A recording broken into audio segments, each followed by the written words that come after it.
I was his first love, but now I've changed. So you can travel abroad for business but can't come see me. Is it because you can't afford the ticket or you can't find the time? You called me your first love, then immediately found a replacement. Your love is that cheap. Don't ever tell anyone you loved me. I don't want a man who's been tainted. Don't come looking for me again. On the flight back home, I had a dream.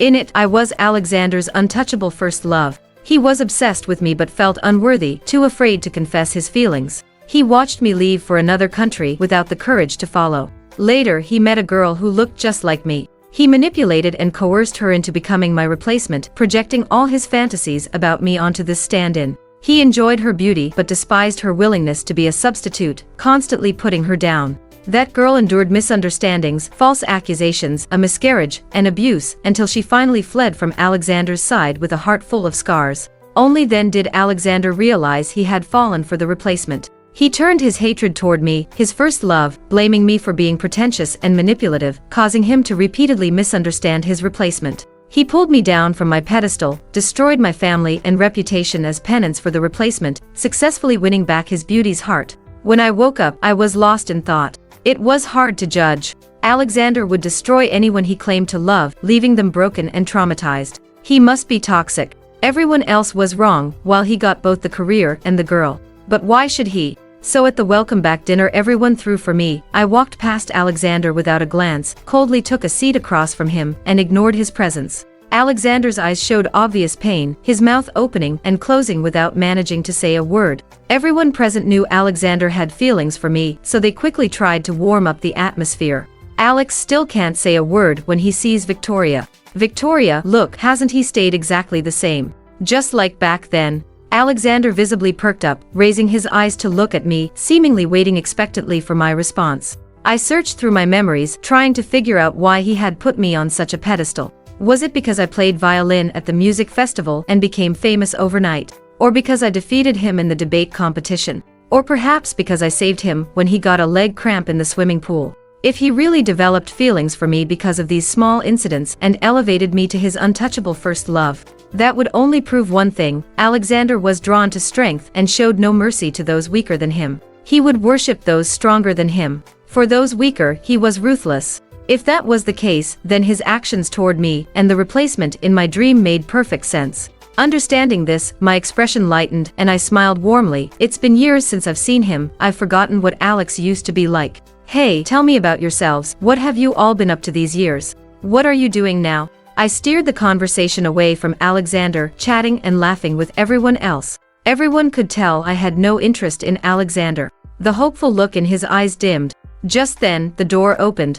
A girl stood timidly at the door, her eyes immediately finding Alexander, her lips trembling but unable to form words. I glanced at her and was stunned. So this was the replacement. We really did look like twins. Was this how beautiful I appeared in others' eyes? The girl had naturally wavy hair, untouched by dye or chemical treatments. Her eyes were dark and bright, like black jade reflecting in clear spring water. Her nose was delicate, her lips slightly pouty. They must feel wonderful to kiss. It seemed Alexander might have poor character, but he certainly had good taste. Someone quickly pulled the girl inside, seating her beside Alexander. He frowned slightly, creating distance between them, as if she carried some disease.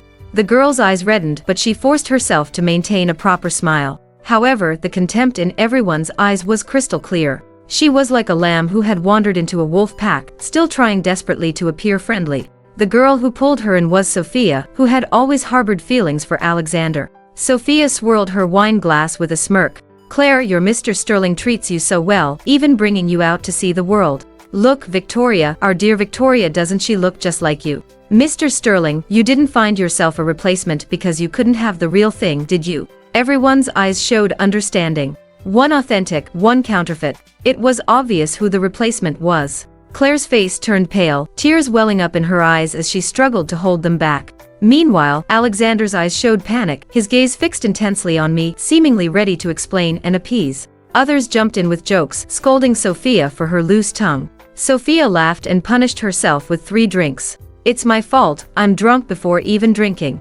Amidst the lively atmosphere, I coldly picked up my glass, then let it slip from my fingers. It shattered on the floor with a crisp sound. Everyone froze, turning to look at me. I looked at Alexander and said coolly, "Alexander Sterling, explain what this means." Alexander was stunned, probably never imagining that my first words to him after returning would be these. He frowned slightly and said earnestly, "I'm sorry, Victoria. I'll make her leave right now." He immediately turned to Claire, "Get out. You don't deserve to be here." Claire's face turned deathly pale. She clutched her small purse, her thin white fingers nearly breaking through her skin. She was clearly furious. Yet she remained so obedient that she didn't dare utter a single word in protest. Me? What was this situation?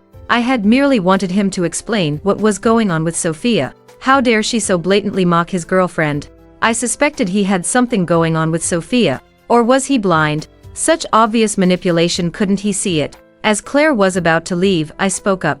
"Wait, Miss Bennet is my invited guest. No one has the right to make her leave. Alexander Sterling, please explain your relationship with Miss Bennet, why you're trying to drive away my guest, and what Sophia meant about finding a replacement that looks like me." Claire froze. She probably never expected that I, a complete stranger, would stand up for her. I had to admit, she looked quite adorable when stunned.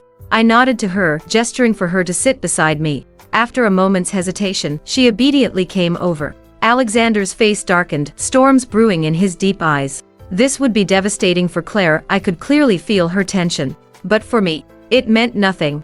I crossed my arms, watching him with amusement. Seeing that he couldn't produce a coherent response, I grew impatient. I hate nothing more than a powerful man who can't speak up. I turned coldly to Sophia. "You tell us. If you can't explain clearly, our family's cooperation can end right here. How can you do this? What does it have to do with me?" Sophia cried out. "Indeed, what does it have to do with you? You're the only one at this table making so much noise," I replied with a sardonic smile. Sophia quieted down. Seeing that Alexander showed no sign of objection, she drawled lazily. "Isn't it obvious? Our dear Mr. Sterling couldn't have his perfect first love, so he secretly found a college student as a replacement. Now that the real thing is back, he hasn't figured out how to deal with his substitute. So I'm the first love." Sophia remained silent. Alexander's dark eyes fixed on me, finally uttering that single word. "Yes, you love me." "Yes." I laughed, angry enough to laugh. I grabbed a glass of wine from the table and threw it in Alexander's face. "Is Sterling Enterprises bankrupt? You can travel abroad for business but can't come see me. Is it because you can't afford the ticket or you can't find the time? You call me your first love, then immediately find a replacement. Your love is that cheap. Don't ever tell anyone you loved me. I don't want a man who's been tainted. Don't come looking for me again." The wine trickled down his face. He had good looks even in such a disheveled state. He maintained a somewhat forbidden, seductive appeal. His face was dark with anger, his gaze intense, cheeks flushed with rage as his fingers clenched tightly, struggling to control his emotions. So he could feel humiliation and embarrassment after all. Ha! I thought he was born without emotions. The others sat frozen, the entire private room falling silent as countless shocked eyes turned to me. Our years abroad had changed us all. I took Claire's hand and strode out of the room. Whatever chaos erupted behind us had nothing to do with me. I drove Claire back to her university. She was trembling. I couldn't tell if it was from the cold or nerves. She probably never imagined in her life that any woman would dare throw wine in Alexander Sterling's face. She remained in a daze throughout the car ride. I took off my coat and draped it over her shoulders, then took her phone, used her finger to unlock it, and had her add me as a friend. "I don't know why you agreed to be Alexander's replacement, but today, I threw wine in his face. He won't dare trouble me, but he might take it out on you. If he gives you any problems, contact me." "Victoria, why are you helping me? You misunderstand. I'm not helping you specifically. I would help any woman who found herself in that situation today. Without my coat, it was too cold." I got back in the car and drove away quickly. From far away, I could still see Claire standing there, staring blankly in the direction I'd gone. I started my internship at my family's company. To be honest, I couldn't quite believe it. No matter how capable Alexander was, it shouldn't have been so easy to bring down the Chase family, which had weathered economic crises, material shortages, and commercial price wars for decades. Unless the Chase family itself had problems, and the Sterling family had found leverage to gradually consume us. After joining the company, I worked incognito in various departments for a while, recording all the issues I discovered. Then, one afternoon, I stepped in as the Chase family heiress, swiftly addressing each problem I'd found, firing those who needed firing, promoting those who deserved it, disciplining those who needed discipline. Only after stabilizing the company could I spare time to observe Claire and Alexander. I had deleted Alexander. Claire's social media revealed nothing, just a few shared articles with no personal updates. Instead, Sophia called me, gloating, "Victoria, did you know Alexander is getting engaged soon? He said he couldn't reach you, so he asked me to invite you to his engagement party." I couldn't help but raise an eyebrow.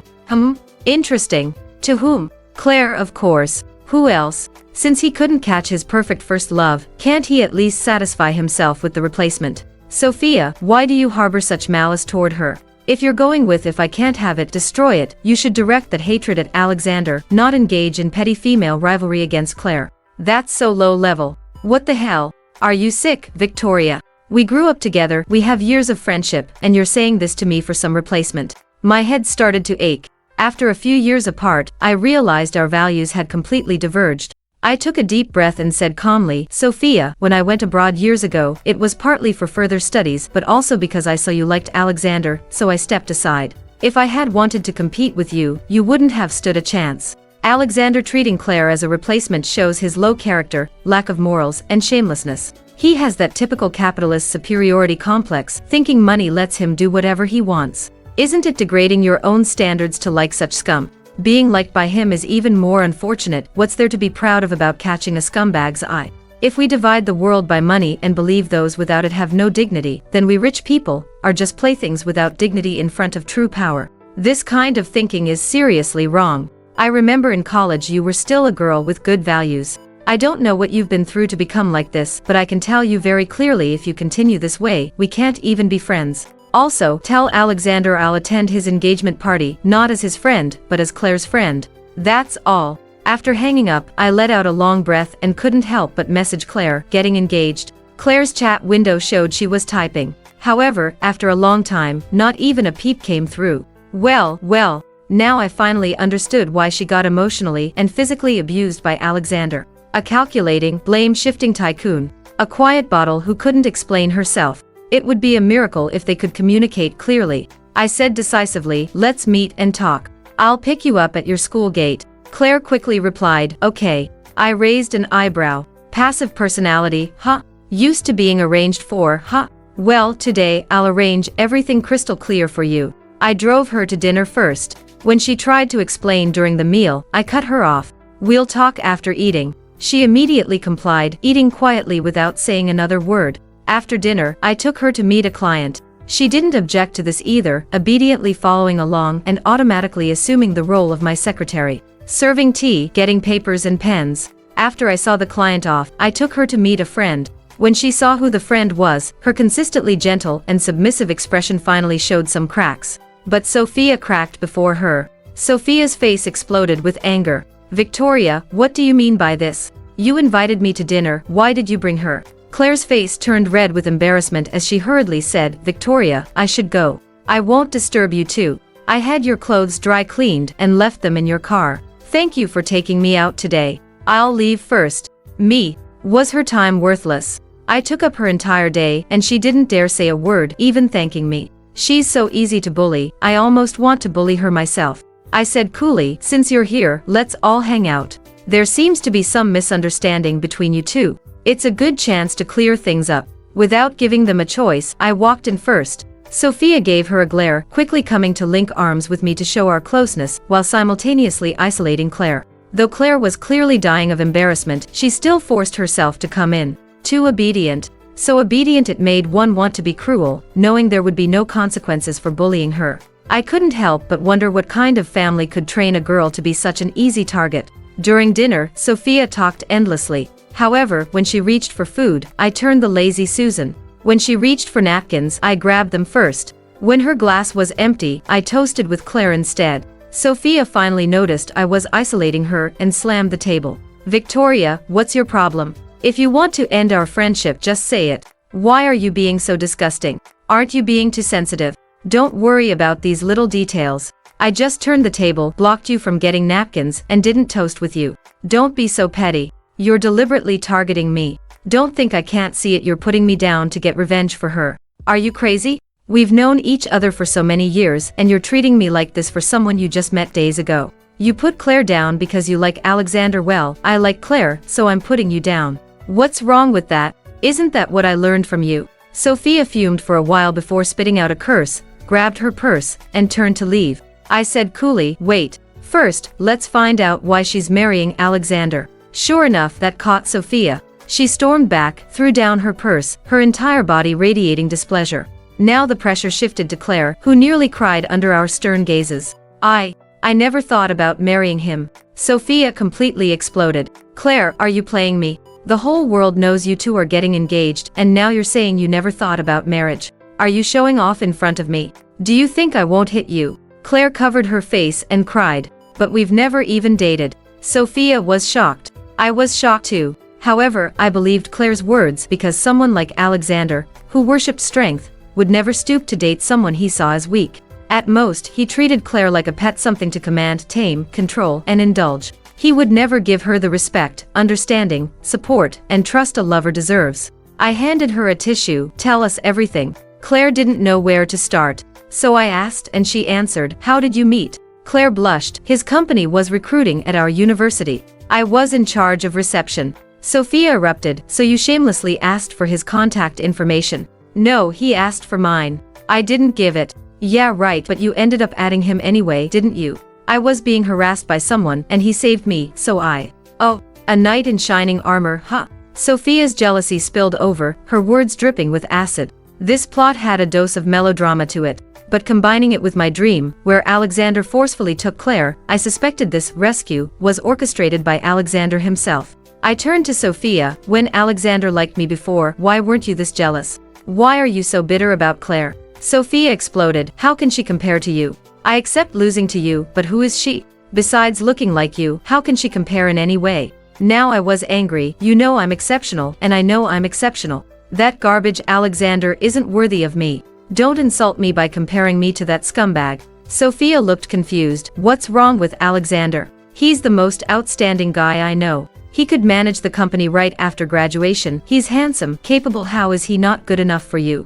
I shouted back. He claimed to like me. You knew it. Everyone knew it, but I didn't know because he never did a single thing to pursue me. He never confessed his feelings, never sent gifts on any holiday, and in my 3 years abroad, he never once came to see me. He just talked without acting, making everyone think I was the one looking down on him, rejecting him, making it seem like it was my fault. Now when I attend your gatherings, people look at me like I'm the heartless one, but what did I do wrong? He ruined my reputation while getting himself a look-alike to disgust me, deliberately bringing Claire to my welcome back dinner, ordering her around. What? Since he couldn't control me, he's getting his power trip fix through her. What right does such a hypocritical, morally corrupt, low-quality, despicable person have to like me? What right does he have to earn your affection? Being liked by him is the greatest shame of my life. Besides, he inherited the company from his parents, the talent was cultivated by them, and he took over during a market boom, so of course it's profitable. He's just lucky. It doesn't mean he's actually capable. If you had been given the same company, you could make money too. Your inability isn't because you lack capability, but because your parents are sexist and only see you as a marriage pawn. That doesn't mean you're not capable. Sophia was stunned into silence by my outburst. She mumbled in a daze, I didn't know it was like that. I thought he had done so much for you. Did jack shit, more like. That dog Alexander only ran his mouth, never putting in any actual effort. I was tired from my tirade, took a sip of tea, then turned the pressure back to Claire. Your turn. What has Alexander done for you? Did he confess to you? Did he officially ask you to be his girlfriend? Has he introduced you to his parents? Has he introduced you to his friends? Has he announced your relationship? Has he given you gifts to express his love? With each question I asked, Claire answered no. Several no's in a row. She probably felt ashamed too, her eyes as red as a rabbit's, finally covering her face and crying as she said no. Sophia was furious. He didn't do anything, and you just casually agreed to marry him. Are you sick? Claire was scared to tears. My father was in the hospital, and he helped pay the 100,000 in hospital bills. Sophia, me, drama. The three of us looked at each other in silence. Finally, Sophia punched her purse hard. 100,000, that's just the price of one of my bags, and it bought your whole life. Why are you such a coward? I'll give you 100,000 to slap his face. I wouldn't dare, sob. Under our interrogation, Claire honestly confessed everything about her and Alexander. That 100,000 really did buy her completely. She felt indebted to Alexander for his help, while Alexander truly treated her like a housekeeper, servant, and bed warmer. When she wasn't in class, she would go clean his house, serve tea, cook, and wash dishes. Later, even when she was in class, Alexander would call to demand why she hadn't cleaned the house, forcing her to skip class to cook for him and take care of him. Once, when Alexander was drunk, he pinned her down on the sofa, and she lost her virginity in a confused daze. Afterward, Alexander coldly warned her, "Don't let anyone know about our relationship." Yet he was the one who called her out to eat with his friends. When others toasted her, she didn't dare refuse. After she got drunk, Alexander asked if she would drink anyone's toast, then tormented her all night. She had even lost a baby, because Alexander didn't want it, and asked why she hadn't used protection. Now they were getting engaged because Alexander wanted to, so he just informed her. Sophia had a splitting headache from anger. You just let him bully you like this. What about your parents? Do they agree? Don't they care? My father said we should be grateful. Since we took his money, we should follow his arrangements. We can't let others think we're ungrateful people. Claire looked confused, as if she didn't think her father was wrong, but couldn't explain what was right either. Sophia was stunned into silence. I felt quite enlightened. At least Sophia now had some empathy for Claire. I patted her shoulder. Her father is just like yours, both treat marrying off their daughters as a business transaction. They both looked at me, feeling my mockery. Sophia's eyes were full of murderous intent. Claire looked confused and wronged. I turned to Claire, moving on to the next topic. How do you feel about spending today with me? Claire was a bit stunned, probably not expecting that after running around with me all day, she'd have to share her thoughts and feelings. She said gratefully, "Victoria, thank you for showing me the world. I've never experienced anything like this before." From that perspective, she wasn't wrong. A Cinderella suddenly forced into the Golden Palace, feeling like she'd gained knowledge and broadened her horizons. But that was too superficial. At a deeper level, it wasn't like that at all. I smiled slightly. But what good does this do for you? You probably had several classes today, right? Did you skip them? Won't your professors mark you absent? You've already skipped so many classes for Alexander, and now you're skipping more. Will you get your credits? Can you graduate on time? You're sacrificing your education and your future just to have a meal with me, and I made you work for free all day. In the end, you're thanking me. It's all profit for me, but what do you get out of it? All these things I showed you today, one day, when you have the ability, you could see them yourself. I just let you see them a few years early. But today, to see these things early, you gave up your future. This way, you might never get to see them again. From this perspective, you lost out. Also, when I took you to dinner, you clearly didn't like Western food, but you didn't say anything. When you swallow your feelings like this, I won't thank you or be considerate of you. Instead, I'll think you're easy to bully, and I'll bully you again next time, because bullying you has no cost, and you'll even be grateful to me. Why wouldn't I do it? I'm already considered one of the more ethical, moral people in our circle, and I have these thoughts but control them. When you meet someone who doesn't control themselves, you know what will happen. They'll use you up completely and still blame everything on you, making you feel like it's all your fault. Today, when I met with clients and discussed business, that contract I signed will earn me millions, but I didn't give you a penny. You served tea, handled documents, smiled, and stood around all day. You might think you gained experience, but did you see? The receptionist at the door gains this kind of experience every day, but that doesn't stop them from staying exactly the same. If you don't spend your time and energy on things that can actually improve yourself, you'll be stuck in that position forever. And meeting Sophia, you clearly didn't want to, but you didn't even have the courage to stand up for your own thoughts. Anyone just slightly more assertive than you can easily manipulate you. Sophia and I are barely acquaintances with you, and we didn't even threaten or coerce you. Just our stares were enough to make you confess everything about you and Alexander. This is so dangerous. You're as docile as a rabbit. Sophia and I are at most large herbivores. We won't do much to you. But Alexander is a carnivorous wolf in sheep's clothing. He'll eat you until there's nothing left, then complain there wasn't enough meat to fill his teeth. With your level of resilience, how dare you get engaged to Alexander? Do you know about his family situation? Do you know what kind of people they are? Do you know that no matter how hard you try, they'll never accept you? In my dream, wasn't it just like this? She worked tirelessly like a fairy godmother, only to end up with a tragic fate. Alexander enjoyed her flesh and blood, then came out looking like the devoted lover. Speaking of the Sterling family, Sophia got fired up. Let me tell you, Alexander's mother is extremely materialistic. In high school, when the Sterling family invited us to Alexander's birthday party, only 2 people in our class didn't get invitations, one whose family had just gone bankrupt, and another who was a scholarship student from a poor family. Alexander has an older sister who was married off to a wealthy family through an arranged marriage. When his sister was abused by her husband, his parents wouldn't let her divorce just because her husband's family was richer than theirs. Your family is poor as dirt. If you really marry Alexander, you'll just be upgraded from his personal maid to the Sterling family's household maid. They don't even care about their own daughter, how could they care about someone else's? Sophia spoke triumphantly, watching Claire's face turn pale. But I looked at her with an expression that said she was the fool. Sophia's smile faded. What a trash family, even a dog wouldn't want in. Why was I stupid enough to like Alexander? It's not entirely your fault. You fell for the Alexander in your imagination. He met your expectations of a man, rich, handsome, charismatic, and even a bit pitiful because he couldn't get his first love, which triggered your maternal instincts, I analyzed seriously. But in reality, Alexander can't live up to your expectations. He's selfish, dismissive and oppressive of the weak, sees women as playthings,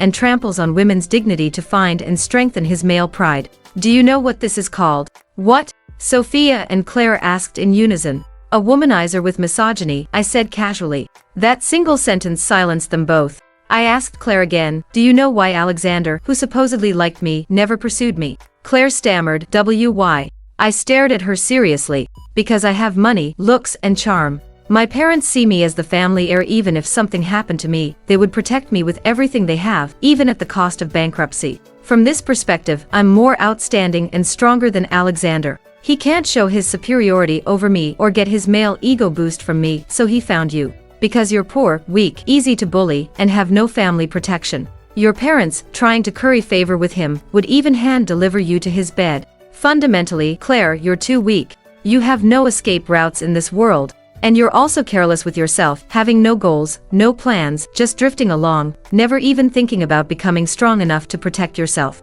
If he doesn't bully you, who would he bully? Even I, someone with good values and high moral standards, can't help wanting to bully you a bit. Someone like him would be like a cat seeing meat. He won't stop until he's played you to death. In my dream, Claire died. Alexander started to regret. Then, he found ways to kill me. He stood alone at the peak, isolated from the world. How could he get all the good things for himself? I won't allow it. Now I'm not just going to destroy his rice bowl, I'm going to flip his entire table. He won't get away with this. Claire went home in a daze. After seeing her off, I walked a bit with Sophia. Sophia awkwardly apologized. I'm sorry, I had no idea Alexander was such a dog. I was so blind to have liked that kind of man. It's truly the shame of my life. Then post an apology to me on social media. Victoria, don't push it. Fine then. You all let me be ruined in our social circle, misunderstood by everyone, couldn't even get any romantic prospects. Just my bad luck to have a friend like you.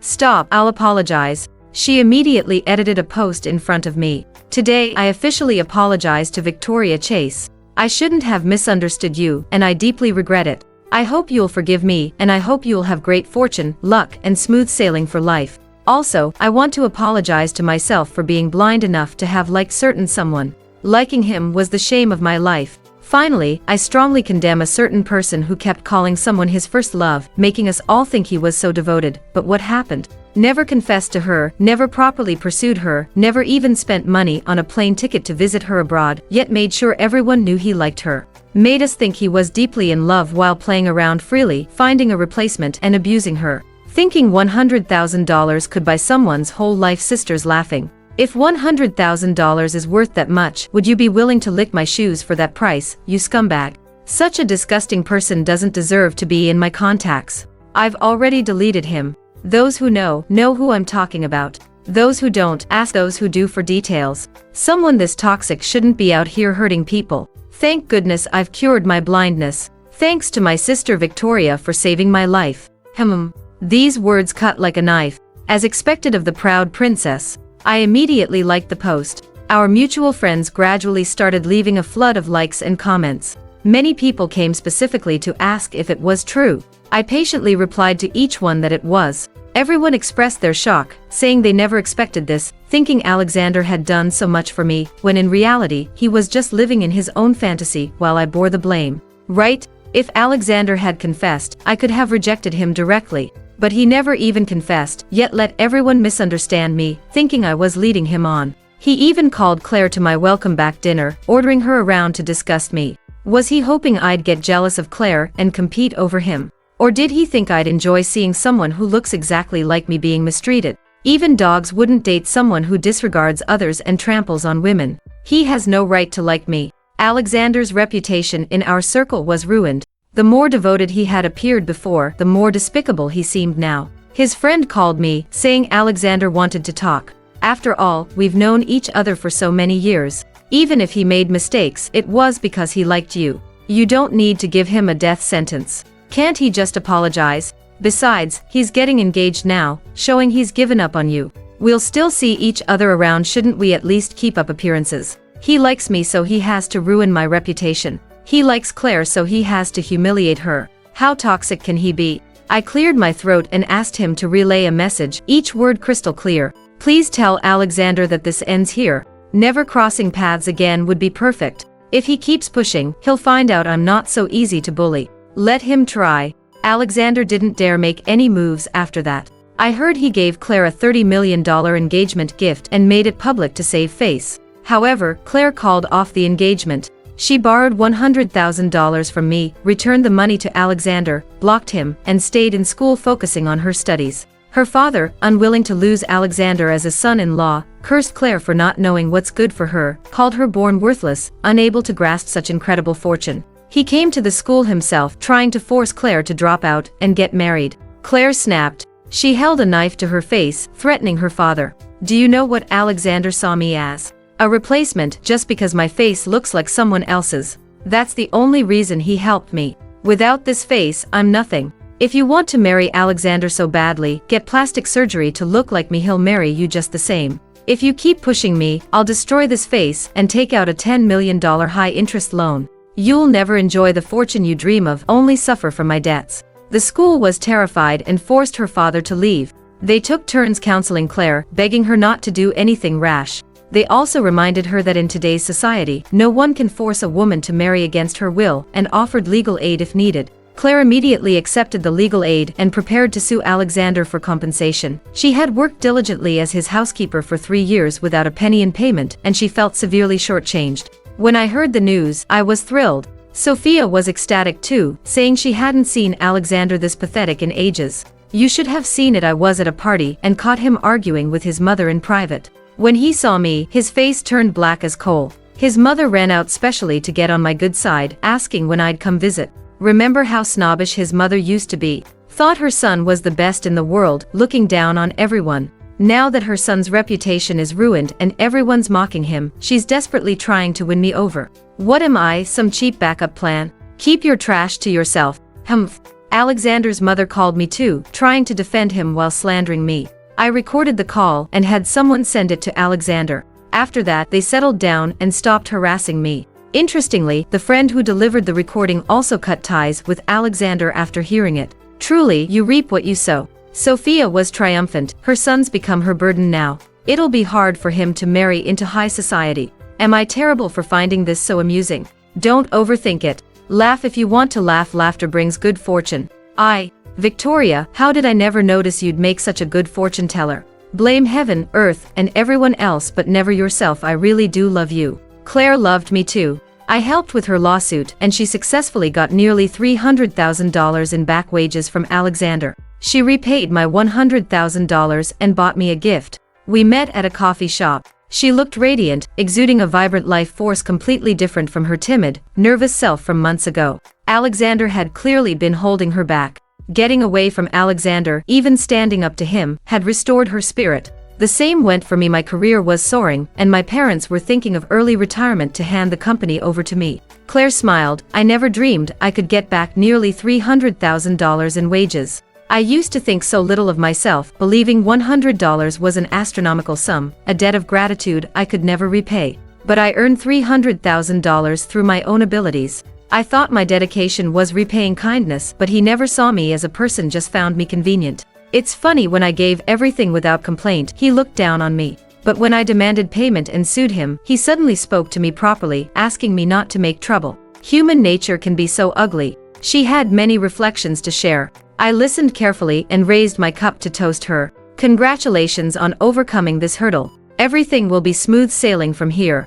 She held her cup with both hands and earnestly toasted me back. Victoria, thank you. you're my guardian angel. If I hadn't met you, my fate would have been tragic. My parents don't love me, yet I hoped for love from others, trying to find my self-worth through them. That's like laying my neck under someone else's blade, hoping they'll cut slowly. How pathetic. Thank goodness you woke me up. From now on, I want to be like you, independent, autonomous, and self-loving. Here's to you. I took a sip of coffee and asked about her future plans. She was about to graduate and looking for an internship.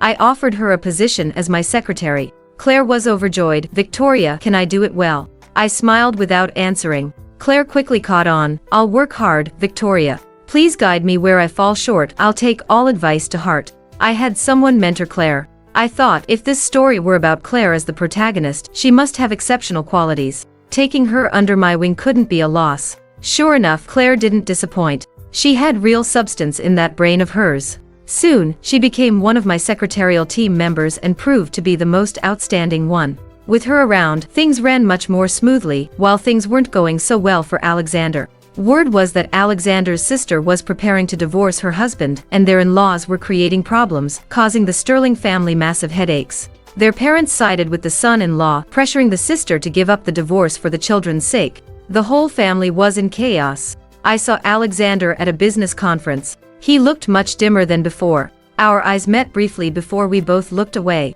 After the conference, he stopped me. There's been a misunderstanding between us. I'd like to talk. Claire immediately stepped in front of me. Mr. Sterling, if you'd like to meet with Ms. Chase, please schedule an appointment. Claire. Alexander finally recognized Claire and was utterly shocked. Claire had changed dramatically over this time. She radiated charisma from within, showing her unique charm. Even standing together, no one would mistake us for each other anymore. She spoke with perfect composure. Yes, Mr. Sterling. If you need to see Ms. Chase, you'll need to schedule in advance. She'll meet you if her schedule permits. Alexander was taken aback. He darkened his face, ignoring her words and speaking to me instead. It won't take more than a few minutes. He still looked down on Claire. After all, she had once been the woman he conquered and played with. He couldn't respect her overnight. But I wouldn't indulge him. I said coolly, schedule it with Secretary Bennett. I turned and left without a backward glance. Alexander grew angry. Victoria, I made one mistake and you hold such a grudge. Me? See, you can't wake someone who's pretending to sleep. He just wanted to provoke me into responding right then and there. Dream on. I treated him like air and walked away without a care. He had no choice but to speak with Claire. Claire checked her watch, picked up her documents, and followed behind me, making a quick call. Ms. Chase has finished here. Bring the car to the entrance. Yes, the schedule's tight. Alexander stormed off in anger. In the car, Claire burst into laughter. Victoria, his impotent rage was hilarious. I'm sorry, I shouldn't laugh, but I can't help it. Laugh if you want to. Holding it in is bad for the soul. We both burst out laughing until tears came to our eyes. Strangely enough, everything went incredibly smoothly that day we sealed the deal. Looking back, he probably knew about our contract signing and deliberately came to hand us the business. Thanks to him. A month passed without seeing Alexander, but I met his sister Amanda Sterling first. She came to find me, wrapped in a headscarf and wearing sunglasses, more heavily disguised than a celebrity. I had planned to refuse any Sterling family member, but when she removed her sunglasses, I couldn't say no. Under her sunglasses, her eyes were black and blue, her gaze dim and lifeless, filled with despair and numbness. I thought if I turned her away, it might be the final straw that pushed her to death. I invited her in, and Claire served tea. She removed her headscarf and mask, revealing all her injuries. Claire and I were shocked. She gave a self-deprecating smile. I know coming here is despicable, but I'm truly at my wit's end. My daughter is only 3. For her sake, I can only be despicable this once. Have some water, take your time. Please help me convince Alexander to persuade our parents to agree to my divorce. You can divorce without their agreement. My husband won't give me custody of Lily. He won't even let me leave with nothing. Unless my parents help, but now they've taken his money to keep the company running, and Lily's at their house. There's no way out. I knew something about the Sterling family situation. Amanda's abuse wasn't a secret, but the Sterlings had taken benefits and wouldn't stand up for her. At most, they'd ask her husband not to hit her face to save some face. Now that Amanda wanted a divorce, they probably didn't even care about saving face anymore, hitting her face to show the Sterlings. Laughably, the Sterlings endured it all for money. Well, they weren't the ones being hit. But I remembered in my dream, there was no divorce for Amanda. She remained that wealthy young wife, seemingly glamorous on the surface while secretly kneeling to wash her mother-in-law's feet. What made you think of divorce? Amanda looked lost for a moment, very much like Claire used to be. Suddenly I wanted change, felt I shouldn't live like this. I'm the one losing in this marriage, while my parents and Alexander get all the benefits. Nothing in this world should work that way. Excellent. Just for that, I had to help. But why would Alexander listen to me? You know we're on bad terms now, completely cut off. If he knows I'm helping you, he might oppose you even more. He has a diary full of writings about you. I think he'll listen to you. If he doesn't, I'll think of something else. If that's the case, let's try. But I wouldn't actively seek out Alexander, that would cheapen me, and he'd start bragging again. I found out Alexander would attend a banquet. I appeared there too, and specifically had someone arrange for me to sit at the table next to his. Seeing me chatting and laughing with others while being unable to reach me would surely drive him crazy. Sure enough, he stopped me again, and cleverly had his secretary detain Claire. He understood the words "take by force" well enough, but I wondered if he'd memorized the criminal code just as thoroughly. I nodded to Claire, signaling her to stay calm, then found a quiet place to talk with Alexander. Alexander seemed to find a bit of initiative, saying coolly, "It's so hard to see you. I told you to make an appointment with my secretary. It's your pride that's the problem, Mr. Sterling. What did I do to offend you? Apart from the welcome dinner and my mother's unpleasant phone call, I haven't wronged you. Don't you think what you're doing to me is too much? Alexander, do you really not know where you went wrong?" I asked with a mocking smile, my sarcasm genuine and heartfelt. He looked a bit panicked but still said firmly, "I heard you say I disregard the weak and look down on women. I admit I do somewhat, but I don't think it's a major flaw. Many people have this issue, but that's no reason for you to slander me like this." Fine. I felt he needed a lesson in ethics. Let me ask you, you made your feelings for me public knowledge, but I was the only one who didn't know. At the welcome dinner, everyone looked at me like I was enjoying your pursuit without responding, like I was stringing you along. May I ask who gave them that impression? You or me? Alexander paled but still defended himself. I didn't make them think that way, they saw it themselves. Then why didn't I see it? You didn't dare show your feelings to me, kept them completely hidden, but with our mutual friends you were bold and unrestrained, flooding them with your emotions for me. Weren't you deliberately misleading them to think you were deeply in love while I was ungrateful? I'm sorry, but I never meant that. You didn't mean to, you just did it. I unleashed my fury. Alexander was extremely uncomfortable. Since we're talking, let's clear everything up. What else have I done to offend you? What's with the replacement? What's with finding someone who looks just like me? What's with treating her like a maid? If you couldn't pull me down from my pedestal, you found a replacement to torment relentlessly. Were you tormenting her or me? Alexander, you disgust me. My gaze was ice cold, barely concealing my hatred. Alexander's lips turned white. I would never do that to you. You're different. You haven't done it to me yet, not because you don't want to, but because you can't. I'm the Chase heiress. I have money, looks, ability, and backing. If one day I fell from grace and asked for your help, I'm certain you wouldn't just refuse to help, you'd treat me the same way. Men love nothing more than dragging respectable women down while pretending to reform sex workers. Your core nature is to destroy beautiful things until there's something you can trample at will. Dare you deny you got pleasure from abusing Claire? Do you dare admit it? Alexander froze, silent, clearly examining his conscience. I waited as he thought slowly. After a long while, his eyes showed a struggle. No matter what you think, I truly did like you once. I wanted to do something for you, but I felt unworthy, so I never acted. I sneered. How pathetic. For women stronger than him, he worshipped them as saints, full of empty praise. For women weaker than him, he saw them as sluts, freely insulting them. He didn't act not because he didn't want to. It was because pursuing me would require half the Sterling family fortune just for a glance. But pursuing Claire only cost $100,000, and he didn't need to invest any feelings, time, or energy to get emotional satisfaction. He was quite shrewd about this. But I didn't want to delve deeper into this issue.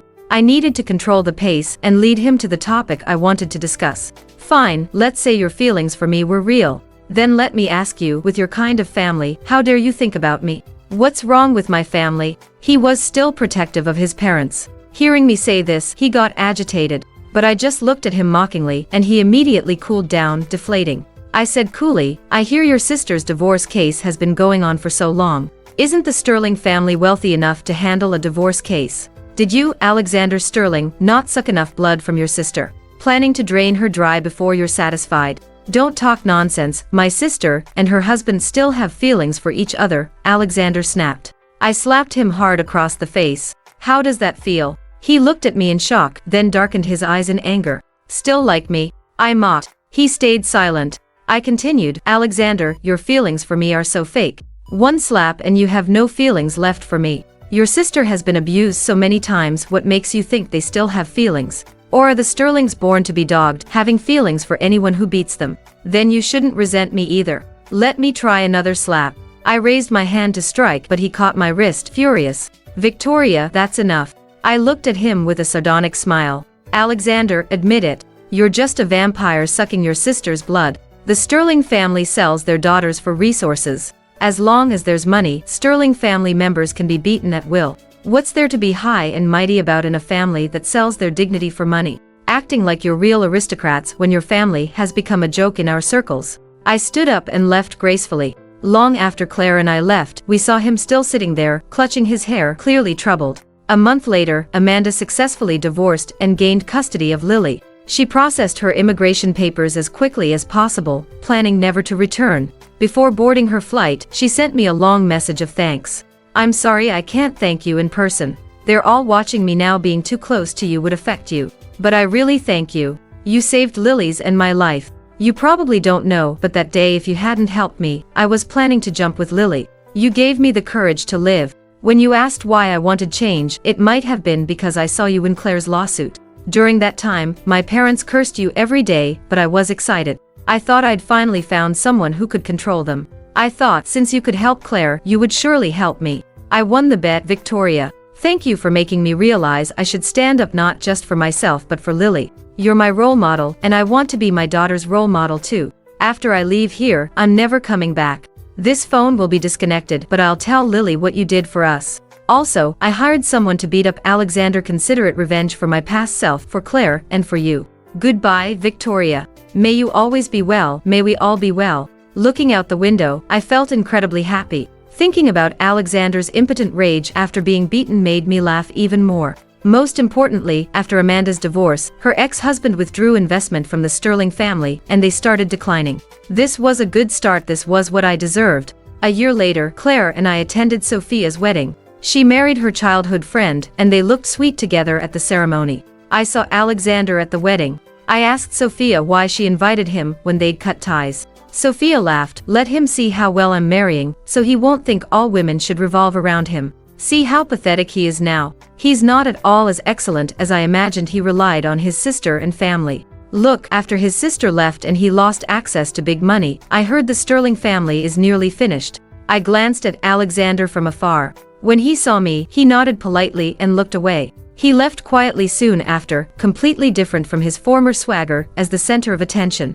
Money has always been the source of courage. That's why I must hold tight to my career and never let go. After the wedding, we left. Claire asked where we were going. I said back to the office. She wailed, "You're such a capitalist. Working so hard, are you giving anyone a chance to live?"